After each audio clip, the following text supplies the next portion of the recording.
Welcome to Penrose Learning, where we make understanding easy. In this video, I will show how to buy a CD on Charles Schwab. First, sign into your Schwab account and open the Fixed Income and CDs page. Next, filter by maturity and yield to find options that match your goals, then compare rates and early withdrawal policies. Choose the CD you want, enter the investment amount, review the contract, and confirm the purchase to complete the transaction. Start by deciding how long you want to lock your money and what yield you need.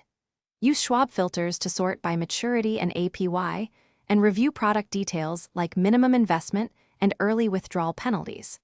Watch for callable CDs that may end early and adjust expectations. Narrow your choices to 2 or 3 strong options, then prepare to fund the purchase from your linked Schwab brokerage cash or bank account. After selecting a CD, click Buy and complete the online order form with the amount and funding source. Double-check the trade ticket for APY, maturity date, and any special terms, then accept the contract disclosures. Submit the order and monitor your account for confirmation and settlement details. Keep transaction records and set calendar reminders for maturity so you can reinvest or withdraw funds when the CD matures. Thanks for watching. If this was helpful, leave a like and consider subscribing. See you next time.